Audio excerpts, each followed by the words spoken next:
Welcome to the Association Postgame presented by Caesar Sportsbook. MJ Acosta-Ruiz with Robin Lopin and Chris Haynes. Whew, what a game. Game 2 of Spurs Thunder has just concluded, and OKC has pulled even with a 122-113 win. So, of course, as soon as players and coaches take the podium, we're going to get you right back out there to OKC for that. But in the meantime, let's watch how this all went down tonight. Craziness, physicality, injuries, a little bit of a drama. Whatever update you got on Dylan, what happened to him, and why he could not return to the game? I have not had an update. Just, excuse me. Just know he went out when he took an awkward landing. I guess I don't even know if he fell, but that awkward landing. And I just heard he wasn't coming back. I haven't got an update yet. It seems pretty obvious, but, down Fox, then Harper's out. What kind of pressure does that put on the rest of your backcourt in a game like this? A ton. Obviously this team is as good as anybody at turning you over. So when you're down some of your primary creators and initiators, it causes a little bit of an extra strain, whether that's who to play, what to run, et cetera, et cetera. And we'll just have to be sharper in that area because it's tough, fully loaded against these guys. So we obviously 27 points off turnovers is not a winning formula.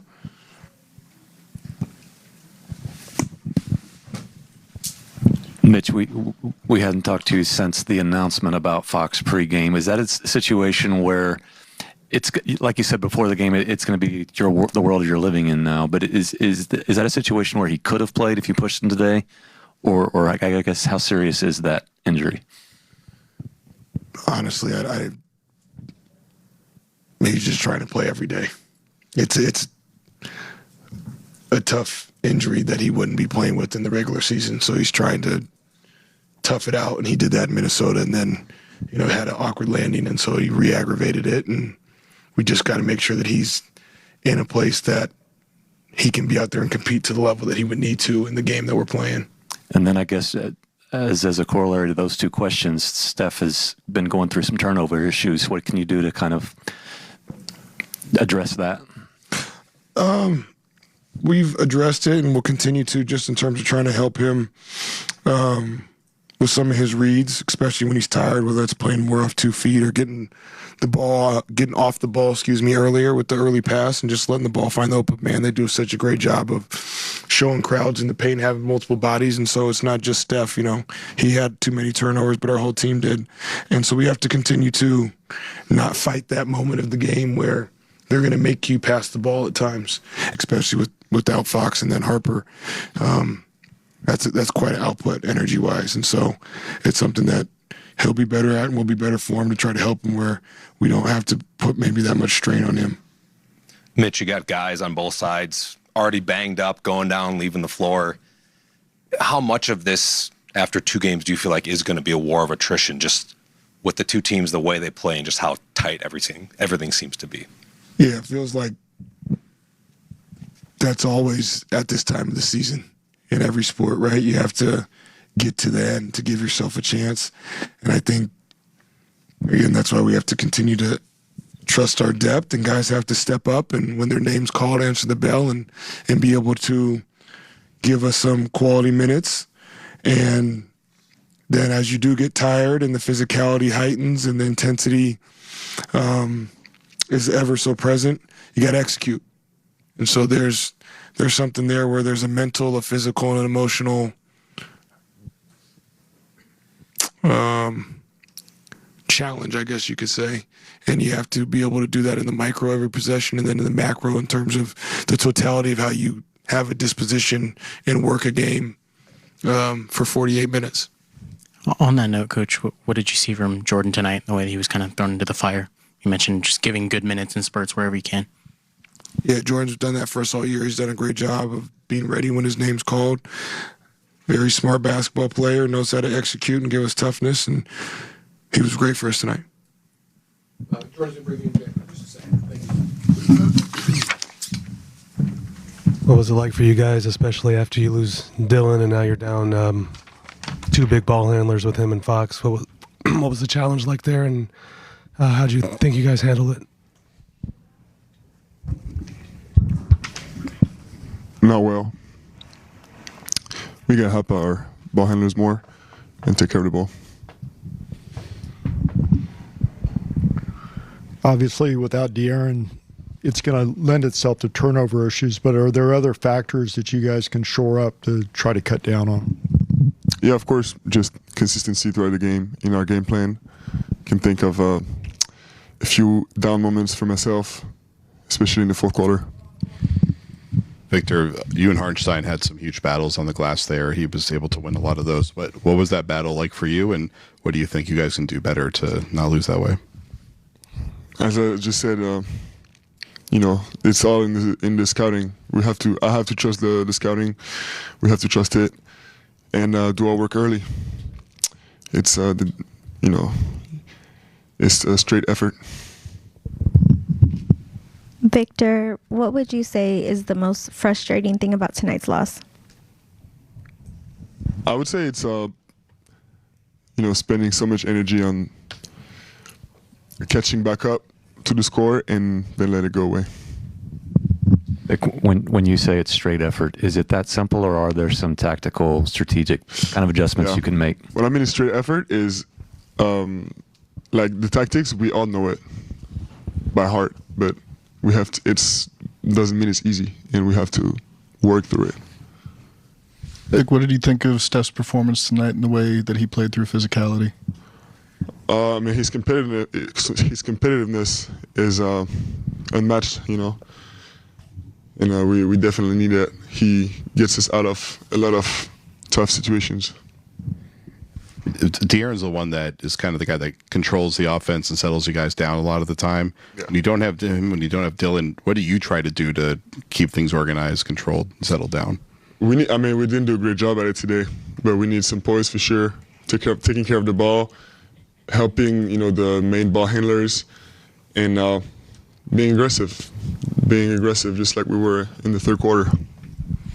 Victor, when it comes to guarding Shai, obviously you guys did a really good job of that in game one, and he had more points tonight. Is there any kind of balance there between wanting to keep his numbers down and understanding that he's a good player, he's going to make shots regardless of what you guys are doing? Yeah, he makes shots, but nothing that he hasn't made all season. So we worked on it, and we just didn't apply as much. No? Couple of French, Maxime. Victor, juste une impression sur ce soir. Un gros avantage qu'ils ont, c'est la profondeur de banc. Je regardais les chiffres ce soir, 57 points inscrits de la part de leur banc. Comment faire face à ce moment où ils prennent feu comme ça, où ils sont capables d'avoir toujours un mec en plus capable de marquer? Obviously, with Dylan out, you're handling the ball more than ever. Are there other factors that go into the turnovers? Is there anything you guys need to tighten up just all the way around offensively? I think it's more personal on my end, just really speeding myself up. Not allowing our screeners to get hits. So it's like it's putting me in a position where I have to play fast, or my screener might get an offensive foul. So I put us at a disadvantage to start the game with those. But, some of it comes with fatigue. But, at this point of the season, it's really no excuse. So, yeah, Steph, I know you guys don't use injuries as excuses for anything that happens. But, what are the differences between – you guys have had experience playing without your key guys. What's the difference between going into a game knowing that they're going to be out versus, losing a player midway through a game like Dylan tonight? It's tough. Regardless, I think the 5 guys on the court are, pretty much connected at all times. Obviously we want all of our guys to be healthy and be on the court. But, just to see somebody go out mid-game kind of gives you, I did do a great job of that. But, just trying to keep my teammates involved, trying not to do too much on the offensive end. Try and make the simple play as much as I can. And, even after having, all those turnovers, we still gave ourselves a chance to win. So, leaving here with that is definitely a plus. Steph, how much does your individual mentality change when both Dylan and De'Aaron are out? Does it require a different approach from you overall? I don't know.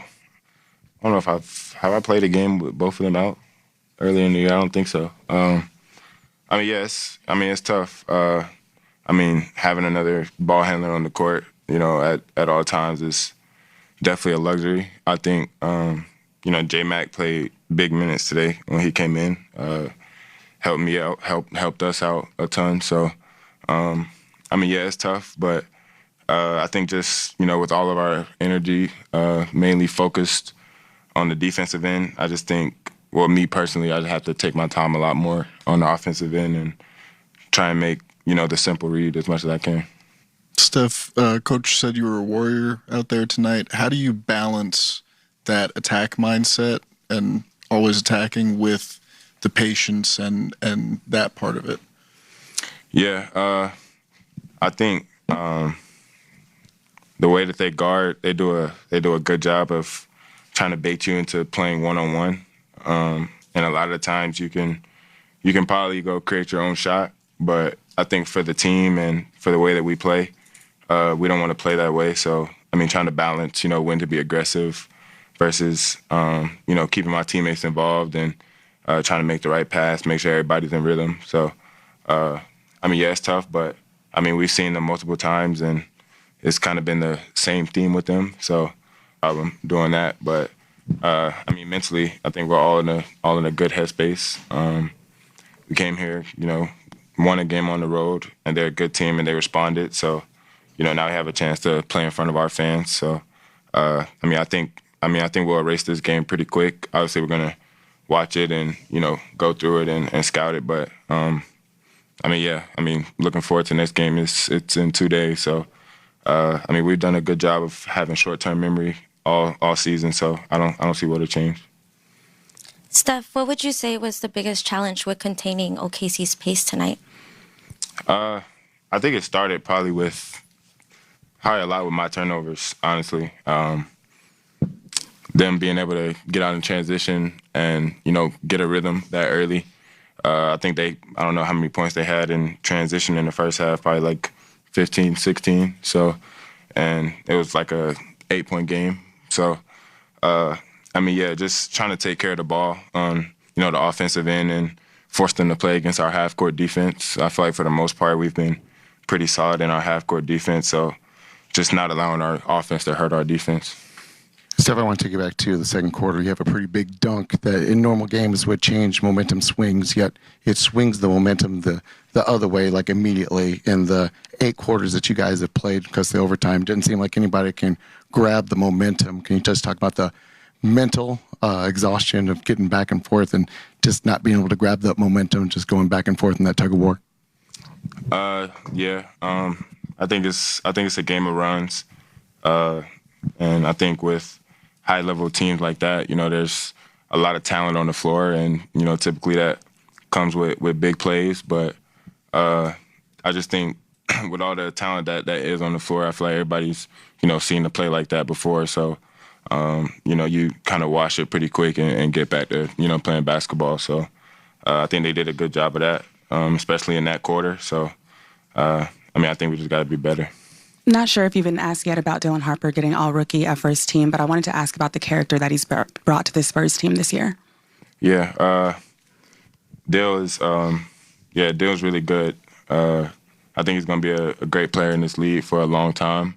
I mean, he's super humble and super selfless with, you know, how good he is. So, you know, I'm happy that he got that award. He was very deserving of it. So, I mean, yeah, I mean, you'll see a lot of accolades from him for a long time.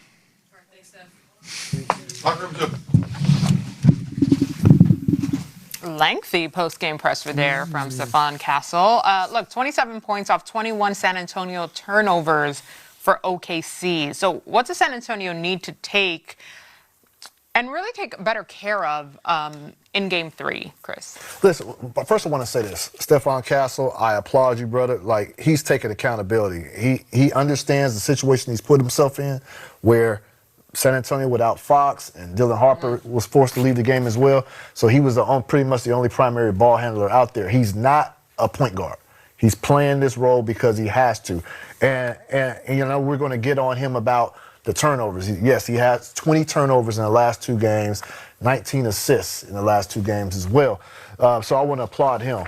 But with that being said, I think overall, this team, I still like the focus that they have. Look at how right when they lost the game. I don't know if we saw, there was cameras showing Wemby high-fiving his teammates before they went to the locker room, high-fiving all of his guys, and then when they're going through the corridors to get to the locker room, he's clapping. We saw a video of that. He's clapping. He knows they got game 1. Yeah. They came and did what they had to do. And they almost had this game without De'Aaron Fox and without Dylan Harper for most of the game and committing 27 turnovers. This game, if you look at the stats, everything across the board was pretty equal except for one. That's turnovers. 21 turnovers that led to 27 points for the OKC Thunder. You know how many turnovers OKC had? 10. That was the story right there. Yeah, Robin, including tonight, teams are 4-13 this postseason when having 20 or more turnovers. Yeah, I mean, I'm glad Chris brought it up because San Antonio won nearly every other statistical battle. They won or they tied, with the exception of the turnovers. Yeah. But it's hard to overcome such a ginormous amount. Right. I also, this is what I expect. I expected Oklahoma City to win, the Thunder to win, because without De'Aaron Fox, they knew they were going to have to make some tweaks. Yep. They slide Hart over to guard Wemby. He was able to use his physicality to frustrate Wemby. And without Fox, and as you said, Harper going out, San Antonio, I'm getting ahead of myself. San Antonio did not have a true distributor out there. And with those adjustments, they were able to encourage even more turnovers. 7-28 if it wasn't for Isaiah Hartenstein out there. So he was, you could bring real physical with him. Some people may say got away with a few holes in guarding and defending Wemby. SGA's response was, great. Yeah, what did he say? He said not great. Not great. Yeah. Not great. And I was thrown off a little bit by it. And Zara pushed back too. She's like, explain that to me. Zora, thank you, Zora. Yeah, explain that to me. He was like, he didn't want to come out and say, he did well. Why do you think that? We started debating and deliberating. Why do you think that was the case? Why do you think SGA didn't want to harp praise on his teammate for the way he defended Wemby tonight? Motivation. He didn't want to give Wemby any extra motivation, I don't think. Bulletin board material. That's what I think. Yeah. Wemby is a guy, he is petty. Wemby is petty. He takes anything for a slight. And, he gets motivated and fueled by that. I think that's why SGA answered it like that. And also knowing that they're going to San Antonio for game 3 and 4. So you don't want to give bulletin board material. And because women would be thinking like this, you think Isaiah can really stop that? Right. Let's see. Because we already know Wemby's definitely thinking that. Isaiah was out there physical. We saw that Wemby was gesticulating to the refs. He's grabbing me, he's wrapping me up. We saw Hartenstein grab Stephen Castle by the hair. Intentional or not, probably intentional.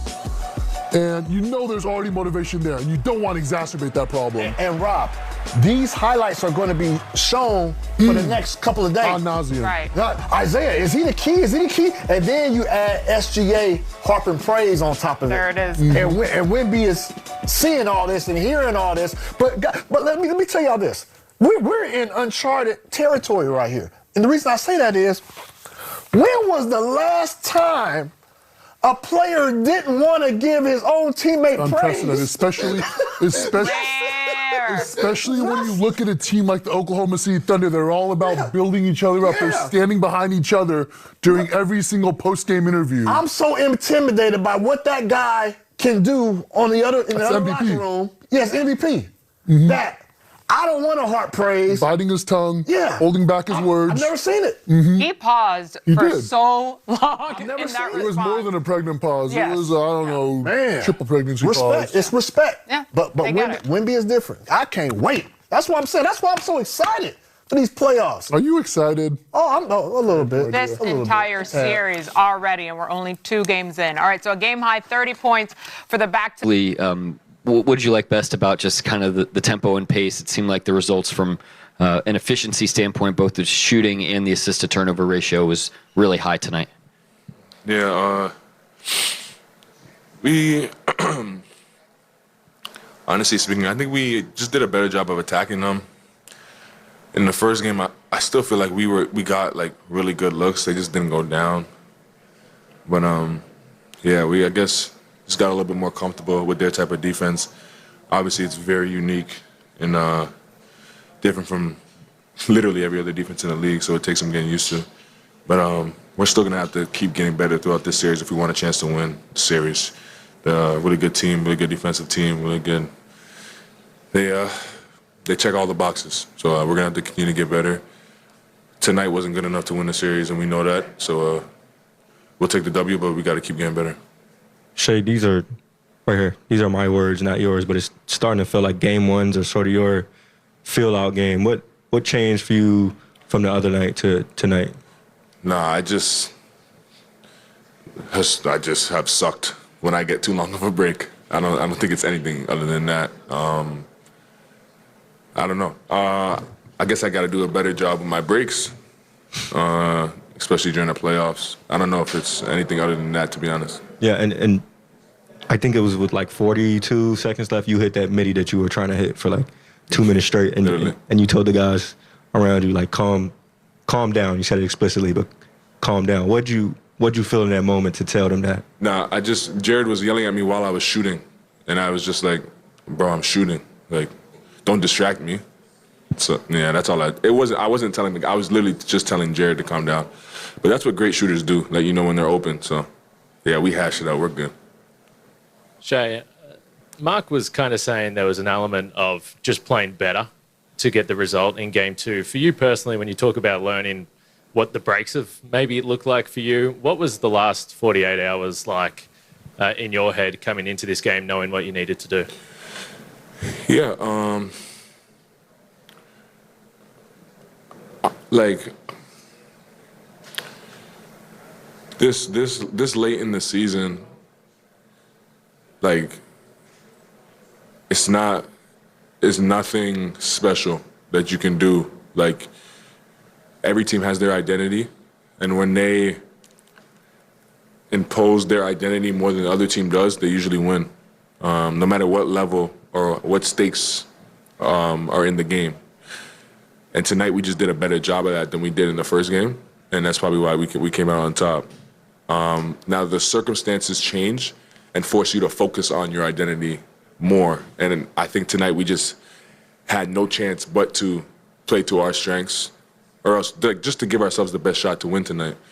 And that's something like you go back and forth with in the playoffs. Like, just like naturally speaking, waking up this morning, we were probably more desperate than they were. Like, just naturally, because we had to get this game or else we'd go on the road down 0-2. So yeah, some of it was that, but nonetheless, you still have to go out there and do the job, and I think the guys did that. Shai. On top of that, how important was the start tonight offensively? Because, like you say, you missed shots in the first game you thought you should have hit tonight. You guys got a collective, got a better start offensively. Yeah, we on both ends of the ball just have to continue to be aggressive, continue to get better. Like, they're a good team. They're gonna challenge you, and they've challenged people all year, and that's why they're a good team. And it's no different. It's vice versa. Like, we're gonna challenge them. They're gonna want to win. They're gonna have to get better, and that's what's gonna come down to.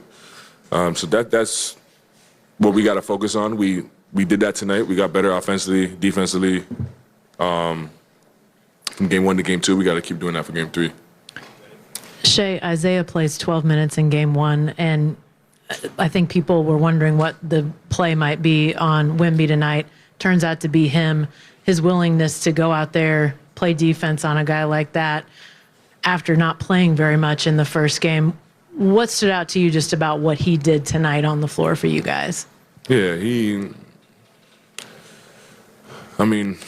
he's changed our dynamic since, like, the first game he's played.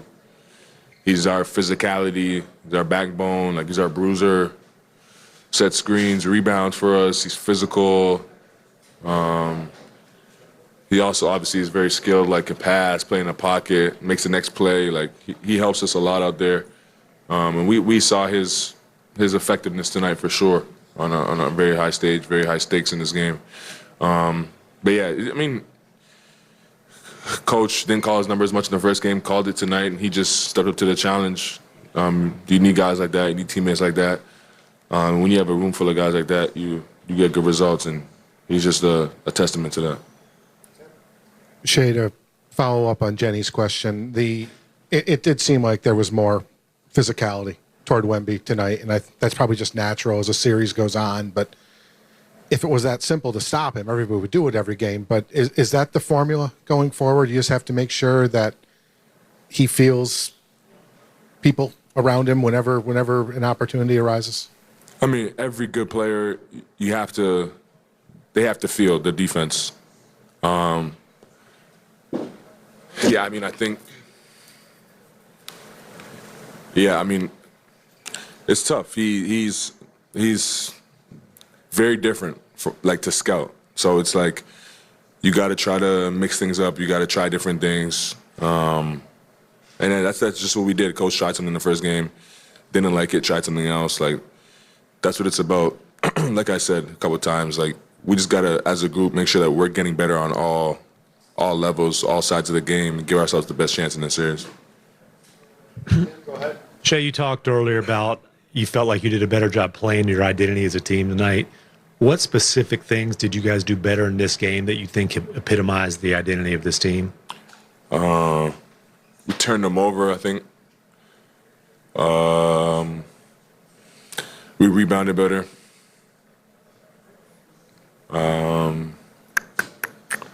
I think our pace was better. Decision-making was better. But I think, like, ultimately through their runs and their loud plays, we just, like, stuck with it together. They made their runs. Obviously, they're a good team. They're going to do so. But we didn't get discouraged more so tonight and just, like, hung in there, and we had our runs and our fair share of those as well. We got two more for Shai. Shai, you mentioned the calm down moment between you and Jared. When you think about your journey in the NBA, what kind of helped you find the balance between being present in your emotions but also present in the game?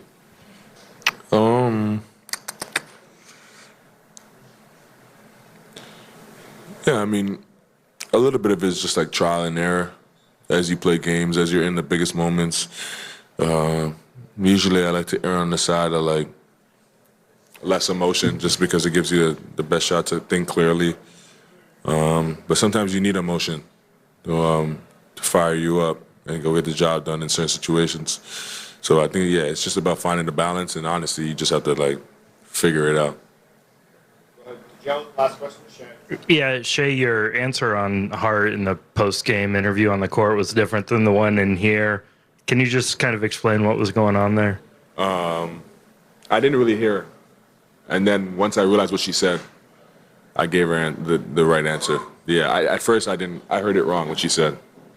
Yeah. Figured that might be the case. Last one from me, just you guys have played without J-Dub before. We don't know what his status is going to be going forward, but I wonder if you could just kind of address that and the possibility of not having him. Yeah, don't know too much right now. Obviously, if we don't have him, it hurts. I still believe in this team, though. Like you said, we played a bunch of games without him, won big games without him. So I still think we can get the job done. But yeah, losing a guy like that, caliber player like that, no matter how good your team is, otherwise it hurts a little bit. And also for him as just like a human being, he's had a tough year with injuries. Yeah. Thanks, Shai.